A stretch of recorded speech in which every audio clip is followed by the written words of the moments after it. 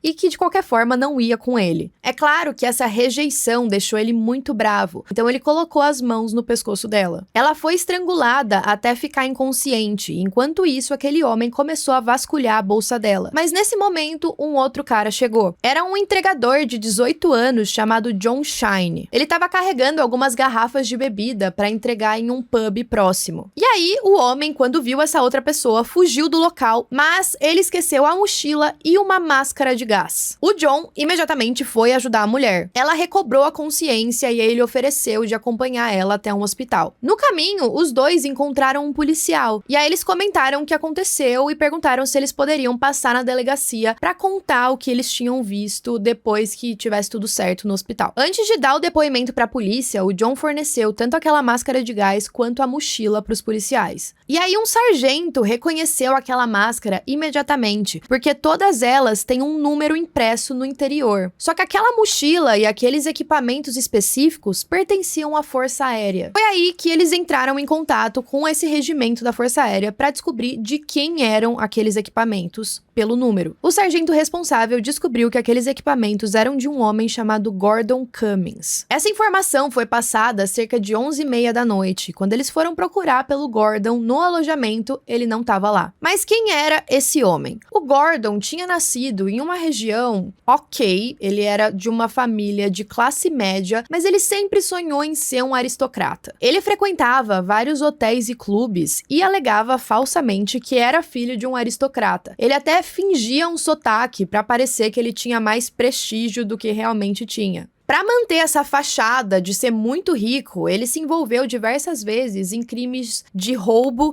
e também de apropriação indébita. Ele também se gabava muito com os amigos de ser um sucesso entre as mulheres no local. Esse estilo de vida meio extravagante acabou atrapalhando ele em um emprego antigo que ele tinha, então ele foi demitido e decidiu se juntar à Força Aérea. Ele se juntou em 1935 e ele era um ótimo piloto. Mas aquela história estava muito estranha. O sargento detetive responsável por ele foi questionar onde ele estava na noite do dia 14 de fevereiro, já que ele não estava no alojamento e já tinha passado do horário do toque de recolher. O Gordon falou que tinha passado a noite bebendo uísque com um amigo, só que ele não conseguia se lembrar o nome desse amigo. E aí depois eles pegaram um táxi para voltar. E aí ele falou que ele tinha bebido várias doses de destilado antes de começar a conversar com uma mulher. Ele disse que tinha algumas lembranças muito nebulosas dessa conversa. E aí ele falou que eles andaram sim juntos na rua, só que daí ele lembrou que ele estava passando do horário do toque de recolher e voltou correndo. Ele também disse que não se lembrava de ter atacado aquela mulher, mas que ele estava muito arrependido e ofereceu até para pagar uma indenização. Olha que querido.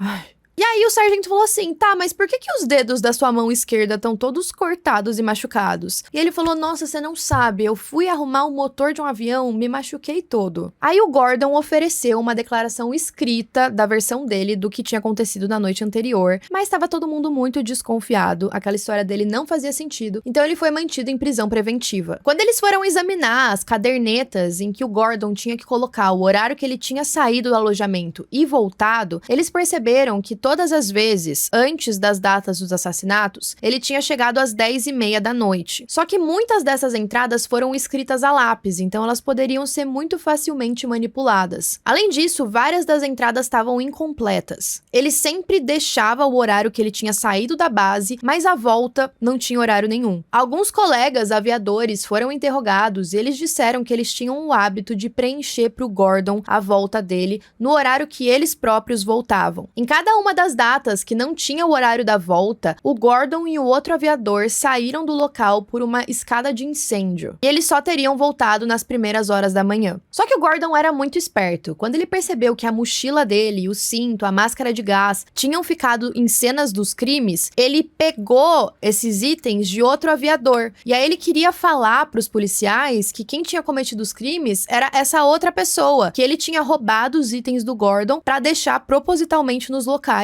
e incriminá-lo depois. Só que uma busca nos pertences dele também levaram os investigadores a encontrarem diversos itens das vítimas. Vocês sabem que é muito comum que serial killers levem pequenos troféus depois que eles matam as pessoas. Um dos itens era uma cigarreira de metal com as iniciais LW que pertenciam a Evelyn Otley. Essa cigarreira estava do lado de uma foto da mãe da Evelyn no apartamento dela. Também tinha alguns traços de sangue em uma camiseta dele e na parte interna do cinto. Eles também encontraram uma mistura de pó de tijolo que se assemelhava muito àquele caso em que a mulher foi encontrada em volta de vários pedaços de argamassa. E por fim, eles conseguiram comparar as impressões digitais do Gordon com aquelas que eles tinham nas cenas dos crimes. E é claro que ele também era canhoto. Mais tarde, a Catherine e a Margaret foram convidadas para ir até a delegacia e ver uma fila de pessoas, são vários homens diferentes, para elas identificarem qual deles era o agressor delas. A Catherine não conseguiu identificar, mas a Margaret identificou o Gordon sem hesitação alguma. O Gordon continuou a falar que era inocente. Ele insistiu que ele nunca tinha encontrado nenhuma das vítimas e que não reconhecia as fotografias delas. E continuou falando toda aquela coisa de que aqueles itens foram colocados ali para incriminar ele, blá blá blá. Então, primeiro, ele foi acusado das agressões da Margaret e da Catherine. Depois, ele foi acusado pelo assassinato da Evelyn Hamilton, aquela primeira Evelyn que a gente falou do crime mais brutal. E o último julgamento foi o da Evelyn Otley, que aconteceu em 1942. O Gordon parecia super desinteressado nos procedimentos e ele até depois como a própria testemunha. Ele ficava virando pra trás, sorria pra esposa. Um detalhe muito importante é que ele tinha uma esposa e ele tinha filhos também, que sempre acreditaram na inocência dele. Eu achei muito engraçada essa parte porque uma das primeiras testemunhas foi um detetive que ele afirmou estar preparado pra apostar publicamente a reputação dele pelas impressões digitais encontradas no abridor de lata e no espelho quebrado na cena do crime, que eles teriam sido sim usados pra mutilar extensivamente o corpo da Otley e que aquelas impressões digitais pertenciam ao Gordon. E eu achei engraçada essa expressão que ele usou, tipo, eu tô pronto pra apostar toda a minha reputação, porque naquela época essa análise de impressão digital era muito mais complexa. Então eu acredito que ele tava tão frustrado e tão irritado com aquele homem que ele tava tipo, gente, pelo amor de Deus, acusem esse cara, é ele. O júri deu o veredito depois de deliberar por somente 35 minutos. Ele não demonstrou nenhum tipo de emoção quando esse veredito foi lido em voz alta, mas a esposa dele começou a chorar. Depois ele foi condenado à morte por enforcamento. Ele até interpôs um recurso contra essa condenação, mas parecia que ele não estava demonstrando nenhum tipo de remorso e nem estava muito preocupado. Ele foi executado no dia 25 de junho de 1942 e alguns relatórios dizem que ele recebeu um copo de conhaque para acalmar os nervos. Todo o processo de execução durou menos menos de 2 minutos. A esposa e os filhos dele visitaram ele com frequência até ele ser morto, e depois o corpo dele foi enterrado entre os limites da prisão. Existem mais algumas acusações relativas ao serial killer do apagão, que foi como ele ficou conhecido pela mídia, principalmente aqueles 2 primeiros casos que aconteceram em outubro e que não foram tão brutais quanto os assassinatos de fevereiro. Muitos investigadores acreditam que eles também foram obra do Gordon, mas isso nunca foi provado. Eles acreditavam muito nisso porque em outubro ele estava estacionado em um outro posto que era mais perto dos locais onde essas 2 mortes aconteceram, então faria muito sentido. Não sei vocês, mas eu acho um pouco frustrante essa história, porque apesar da gente ter uma condenação e dele ter sido capturado, ainda bem, a gente não consegue determinar um motivo. A gente não sabe por que ele cometeu aqueles crimes, a gente não sabe qual parte do histórico dele talvez levasse ele a ter um ódio de mulheres, ou esse desejo de matar pessoas. É óbvio que ele era um psicopata, um serial killer, mas às vezes eles acabam confessando e contando algum motivo. Nesse caso, não teve, ele simplesmente aceitou a pena de morte e foi executado logo depois, e a onda de crimes finalmente chegou ao fim. Enfim, esse foi o caso de hoje, comentem o que vocês acharam e até a próxima.